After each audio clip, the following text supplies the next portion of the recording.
right? Because B is shaded. If it were B complement, you would see none of this shaded either, and it would only be the outside.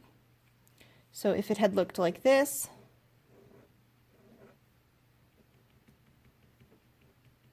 this would be A complement or B complement. All right. All right, says Lizzie, she knows there's a 50% chance of rain.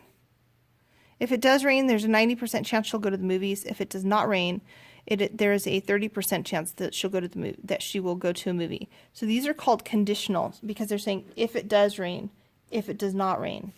All right, so those numbers are given to you right here. Here's your 50%, here's your 90%, right? Movies, given that it rains, and here's your 30%, movies, given that it does not rain. So we need to fill in the rest of the tree diagram. So first of all, rain and not rain, those have to add to 100% because it either rains or it doesn't.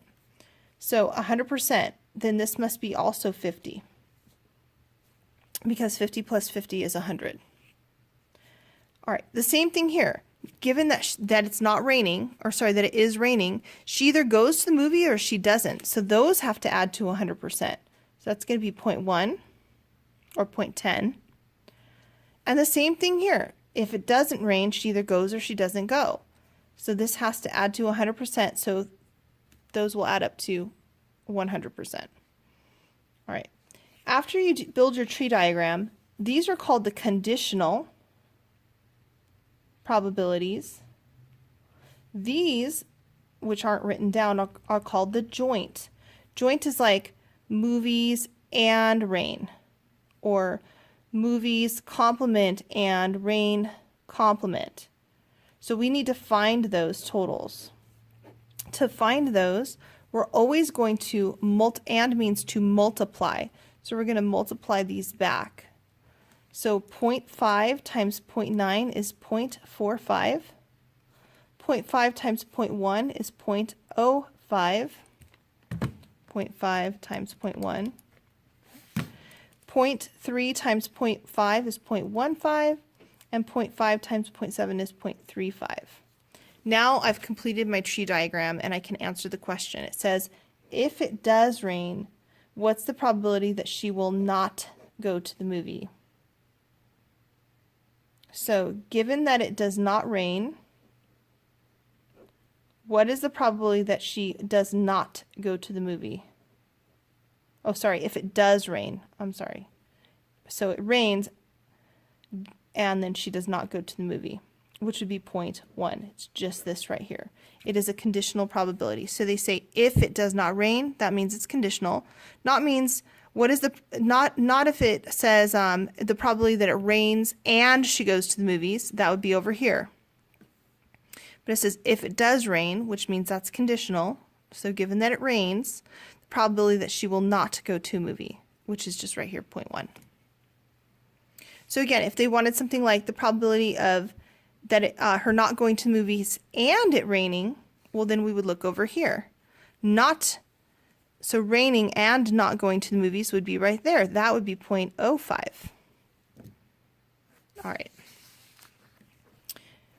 Next one, it says quadrilateral ABDE is inscribed in circle C where AD is a diameter. And the measure of angle A is 50. That means this whole thing is 50. All right. So before we start, we're going to look at just this part. So this is a diameter, which means that the arc that it creates, this one, is 180 degrees. It's half the circle, and that this arc is also 180 degrees. Okay. Once we know the arc, we can follow that arc back, this endpoint, follow it back, and look at the angle that it inscribes. And this angle will be half of this arc. Half of 180 will give you a 90-degree angle. So the same thing will happen over here because it hits this arc, which is also 180. So this will also be a 90. So both angle B and angle E are 90 degrees. some other information is, now that I know these are 90s, right, and this is a diameter, I know these are congruent and these are congruent. So these are two congruent triangles. That means that these angles have to be the same size. If the whole thing was 50, then each of these will be 25. They'll be bisected. If this is a 25-degree angle, we're going to follow it out. That tells me this arc that it captures will be double that, which is 50.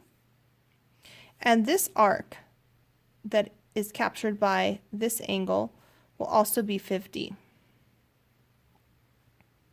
That means that this arc from here to here will be 50 from 180. The rest would be 130 and 130, because together these have to add to 180. And then finally, this angle you can find by adding these and subtracting it from 180, which would be 65. So again, inscribed is half the arc. And an inscribed angle looks like this. So this angle will be half of this arc. This angle will be half of that arc because it's inscribed. Inscribed means the vertex is sitting on the circle. Next.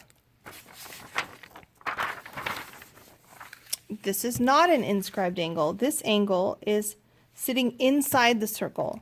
So what happens if it's inside is that this angle, I'll call it x, is half the sum of this arc plus this arc. So the angle is 1/2 the arc's sum. And they tell us that the first arc, QT, is 80 degrees, and the second arc is 160 degrees, right? 160 is RS. So I know the angle, X, is equal to 1/2 80 plus 160. That's 240. And half of 240 is 120 degrees.